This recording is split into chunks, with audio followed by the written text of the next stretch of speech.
I've always been fascinated by the mystery of attention. Why some things seize us by the collar while others dissolve into the fog, unnoticed. My life has been a quest to understand this strange current, why one thought logisme sparks like lightning and another fades into the dark. Perhaps that's why I've spent so much time wandering into the chaotic universe of Team Fortress 2, collecting unusuals and transforming a video game into a moving art gallery. It's quite grotesque, personal, and at this point, utterly my own. Every time I encounter another player in this world of hats and havoc, I can't help but study their usernames, profile pictures, as you all know, as if they're windows into their soul. Some names read like poetry and often feel like scars. Some profiles resemble the Mona Lisa, and others whisper secrets their owners could never voice aloud. This obsession with attention mirrors how our eyes work, I believe. When you lock eyes with someone, it's said you glimpse their soul.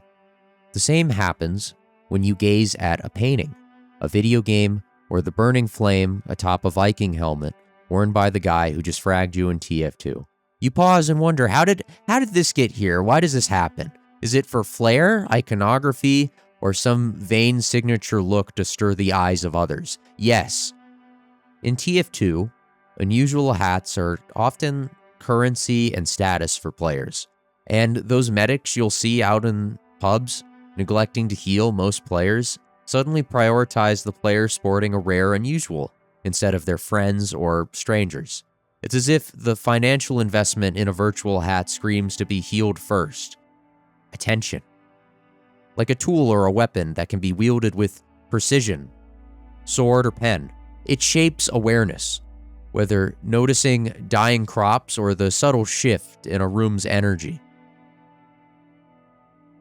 Attention is power. And what do we know about power? People crave it, no matter their moral fiber. It can corrupt. You felt it before, the atmosphere changing when someone commands a room. A teacher, a priest, a soldier. People notice. They follow. But what if you flip the script? What if, instead of reacting instantly, snapping back, or pleasing others, you would choose silence, withdrawal? The world wouldn't know what to do with you. People control you through your reactions in this world. We all know this, that the one thing you can control in your life is how you react to things, your need to be liked. Step back, quietly, and the game will change. Those who thought they knew you realize they now know nothing. Carl Jung once said, "Everything that irritates us about others can lead us to a better understanding of ourselves. Your retreat often reveals more about them than you. It exposes how much you've given without noticing and saying yes to avoid conflict, even to those who never truly cared in the first place. Every forced agreement, quick response, or emotional outburst will drain you." Have you ever heard of being emotionally exhausted? I'm sure this pertains in some way. And by day's end, you're hollow. This isn't about shutting everyone out forever, just becoming a monastic. It's about choosing yourself first. Again, with Jung, he called this individuation, becoming whole, true, complete. I kind of see it the same way as reaching enlightenment of some sort, partially anyway. Real power lies in silence that outweighs 1,000 arguments.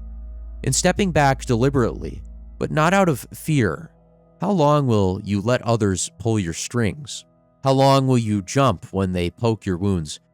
I propose maybe it's time to cut those strings and embrace a little mystery, for you grow trained to say yes before you even think, to fling your heart open like it's a 24/7 diner of some sort. From the sandbox to now, they tell you, be available, be there, be present, like a boss from a job.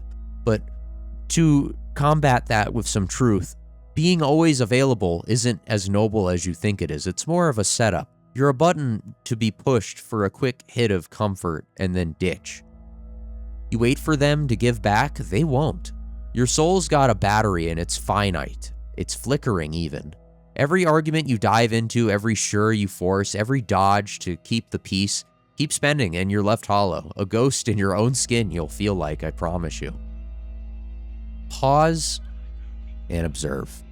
Think before you speak. How many times have we heard this? Stepping back isn't giving up. It's a choice to preserve your energy. Stop over-explaining or fixing other problems. Because when you do, some people might push back and call you distant. That's their discomfort, not your burden. You've been carrying these doubts for too long. By pulling back, you see who's genuine and who's just taking.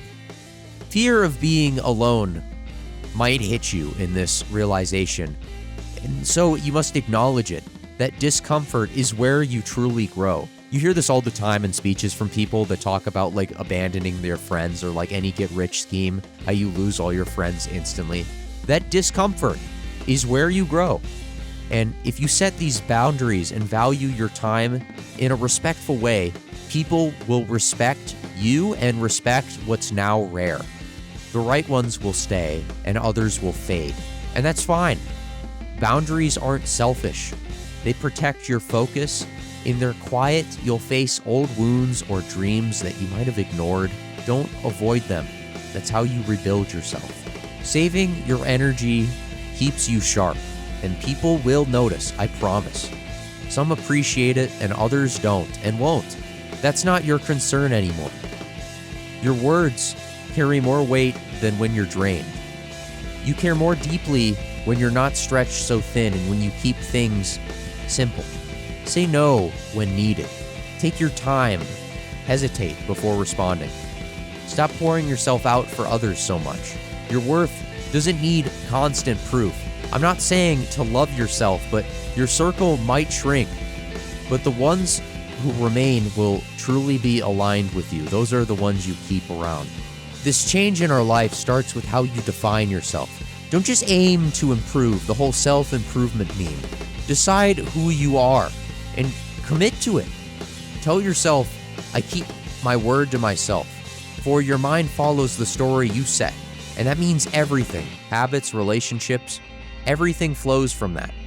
Attention shapes our lives. It's not something to scatter, it's a tool. Focus it on what builds you real connections, creativity, or small moments of meaning. Protect it from what drains you, from who drains it from you. You're not here to prop up others' lives in such meaningless ways. You're crafting your own, and you can only help them through fixing your own. So use your attention deliberately, and your life gains clarity and purpose. And as always, take care and beware.